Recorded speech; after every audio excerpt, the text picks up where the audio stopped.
Nah, ini kan teruskan dawuh Mbah Mun.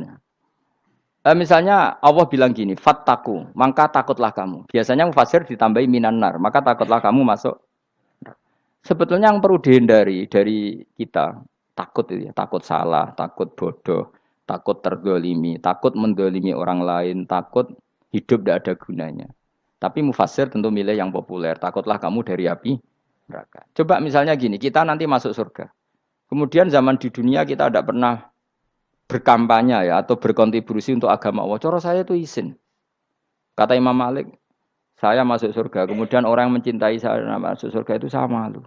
Rasulullah juga gitu. Saya sebagai pemimpin umat, saya malu masuk surga. Dan satu dari umat saya masih masuk neraka.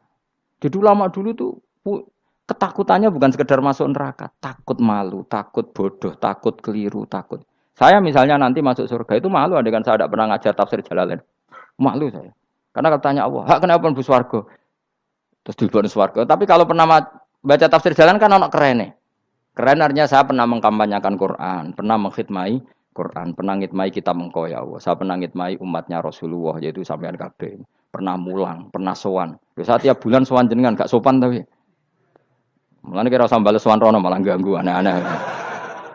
Kadang santri yo pidol, wis diulang cek sowan. Orang tuh kiai kalau sudah di rumah tuh milik keluarga biar fair. Bermulang cek assalamualaikum. Terus kiai ini kagok keluargane ku kapan? Boyo mikir bocah ora karu-karuan. Jadi seneng ya di ilmoni, napa seneng ya di ilmoni. Saya ulang lagi ya. Nah, kata yang ditafsir itu sering tidak mengikat. Makanya kata Mbah Mun, baca tafsir itu dikurangi. Maksudnya dikurangi itu bukan apa-apa, maksudnya tadi kalimat yang ditafsir itu tidak mengikat. Yang mengikat itu yang kalimat di Quran. Nah, kalimat Quran itu umum, napa? Misalnya gini, Allah kalau gini. Ikdilu, kamu harus berbuat adil. Lalu adil itu misalnya mufasir menafsiri, adil itu menyamakan di antara dua orang konflik. Misalnya di MK 01 dan 02 dianggap sama, itu namanya adil. Itu kan dawe mufasir. Atau misalnya gini, Allah bilang gini ke saya, hak kena jadi kiai sing adil. Terus adil ditafsiri orang, adil itu menyamakan sesama murid, haknya sama. Nah, tapi bisa saja adil itu di luar itu semua. Misalnya gini, ternyata adil menurut Allah gini. Adil maknanya seimbang, apa?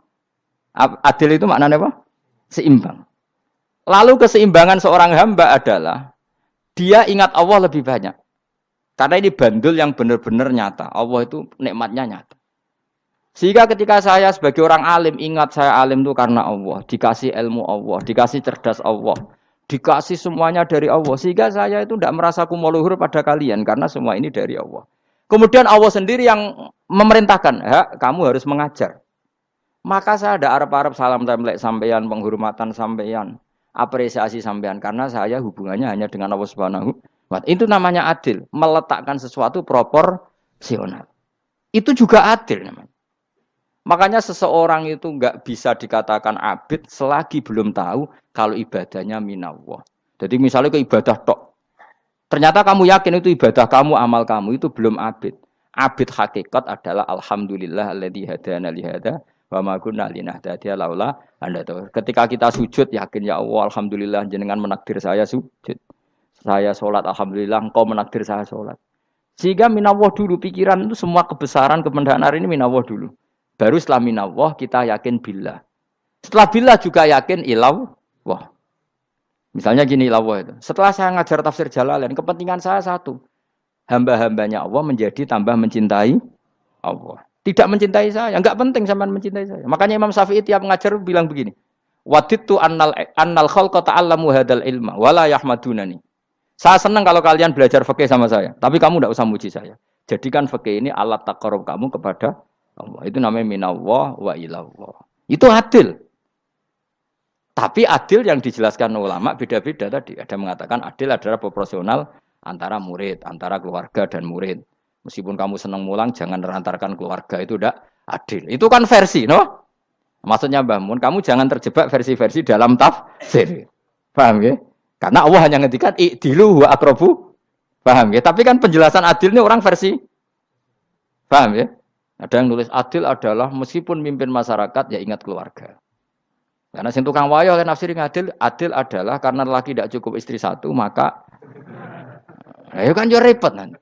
Tapi kalau kadung kadung istrinya 3 atau 4, adil adalah harinya sama meskipun janda dan perawan. Jari sing lanang gak adil adalah proporsional. Sing wis suwi dikumpuli dikurangi. Yang baru ditam. Ya mungkin kabeh enggak kalau nuruti.